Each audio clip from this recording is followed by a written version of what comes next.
After this I saw another angel coming down from heaven. He had great authority, and the earth was illuminated by his splendor. With a mighty voice he shouted, "Fallen! Fallen is Babylon the Great! She has become a home for demons and a haunt for every evil spirit, a haunt for every unclean and detestable bird. For all the nations have drunk the maddening wine of her adulteries. The kings of the earth committed adultery with her, and the merchants of the earth grew rich from her excessive luxuries." Then I heard another voice from heaven say, "Come out of her, my people, so that you will not share in her sins. So that you will not receive any of her plagues. For her sins are piled up to heaven, and God has remembered her crimes. Give back to her as she has given, pay her back double for what she has done. Mix her a double portion from her own cup. Give her as much torture and grief as the glory and luxury she gave herself. In her heart she boasts, 'I sit as queen, I am not a widow, and I will never mourn.' Therefore in one day her plagues will overtake her, death, mourning and famine. She will be consumed by fire, for mighty is the Lord God who judges her. When the kings of the earth who committed adultery with her and shared her luxury see the smoke of her burning, they will weep and mourn over her.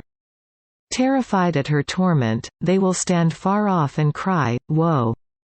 Woe, O great city, O Babylon, city of power! In 1 hour your doom has come. The merchants of the earth will weep and mourn over her because no one buys their cargoes any more. Cargoes of gold, silver, precious stones and pearls, fine linen, purple, silk and scarlet cloth. Every sort of citron wood, and articles of every kind made of ivory, costly wood, bronze, iron and marble. Cargoes of cinnamon and spice, of incense, myrrh and frankincense, of wine and olive oil, of fine flour and wheat. Cattle and sheep, horses and carriages and bodies and souls of men. They will say, 'The fruit you longed for is gone from you. All your riches and splendor have vanished, never to be recovered.' The merchants who sold these things and gained their wealth from her will stand far off, terrified at her torment. They will weep and mourn. And cry out, 'Woe! Woe, O great city, dressed in fine linen, purple and scarlet, and glittering with gold, precious stones and pearls. In 1 hour such great wealth has been brought to ruin. Every sea captain, and all who travel by ship. The sailors, and all who earn their living from the sea, will stand far off.